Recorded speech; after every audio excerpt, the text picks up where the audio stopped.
हाँ जी, नमस्कार बच्चों, कैसे हैं आप सब। पिछले दिनों हम संज्ञा पढ़ रहे थे, ठीक है। संज्ञा के विकारी पद पढ़ रहे थे, हमने उसमें लिंग, वचन, कारक पढ़े और आज हम पढ़ेंगे सर्वनाम, ठीक है। सर्वनाम किसे कहते हैं, इसकी परिभाषा पढ़ेंगे। तो बच्चों, संज्ञा के स्थान पर जिन शब्दों का प्रयोग किया जाता है उन्हें सर्वनाम कहते हैं, ठीक है। जैसे मैं, हम, तुम, आप, ये, वह आदि। सर्वनाम का शाब्दिक अर्थ है सब का नाम। सर्व का मतलब होता है, ये जो सर्व है इसका मतलब होता है सब, ठीक है।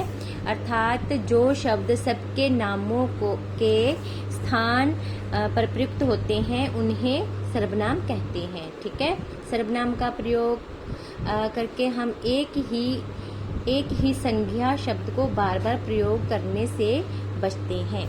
जैसे कि मैं आपको एक एग्जाम्पल देती हूँ। जैसे कि ऐसे हम बोलें कि दिल्ली ऐतिहासिक नगर है, दिल्ली के इतिहास में भारत के इतिहास की झलक मिलती है, दिल्ली भारत की राजधानी है, ठीक है। तो बार बार जब हम दिल्ली शब्द यूज़ करते हैं, इस्तेमाल करते हैं, तो क्या होता है, भाषा की सुंदरता एक तो नष्ट हो जाती है, ठीक है ना, और मतलब इतनी प्रभावशाली भाषा नहीं रहती। तो इसलिए उसकी जगह पे हम सर्वनाम इस्तेमाल करते हैं, ठीक है।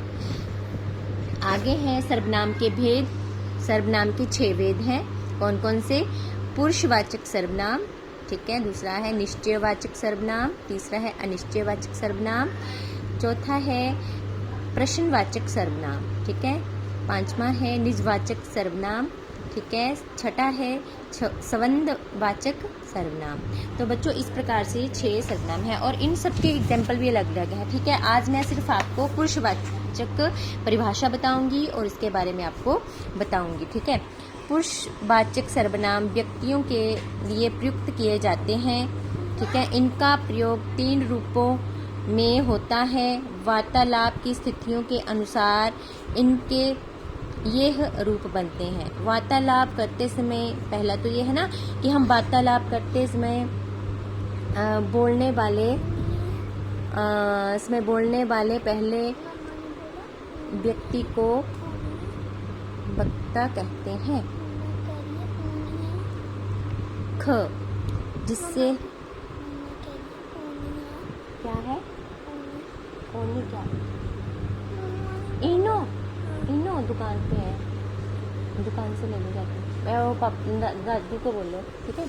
हाँ जी, तो आगे हम पढ़ाते हैं ख, जिससे वक्ता वार्तालाप करता है उसे, पहले हमने ये पढ़ा क, ठीक है। वार्तालाप करते समय बोलने वाले पहले व्यक्ति को वक्ता कहते हैं।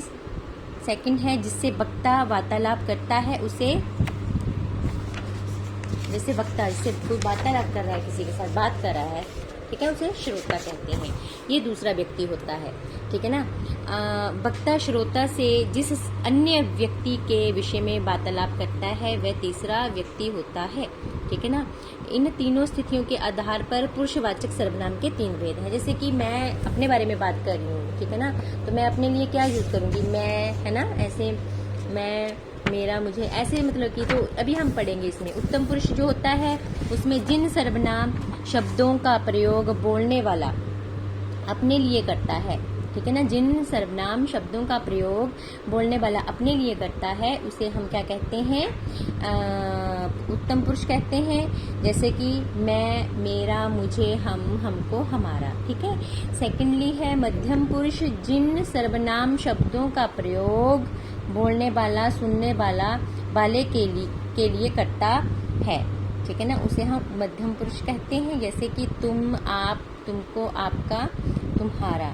अन्य पुरुष में आता है बच्चों जिन सर्वनाम शब्दों का प्रयोग बोलने वाला किसी अन्य या तीसरे व्यक्ति के लिए करता है, ठीक है, तो उसे हम क्या कहते हैं, अन्य पुरुष। इस ढंग से, जैसे कि वह, वे, उसे, उनका, उनको, उसका, उसमें आदि।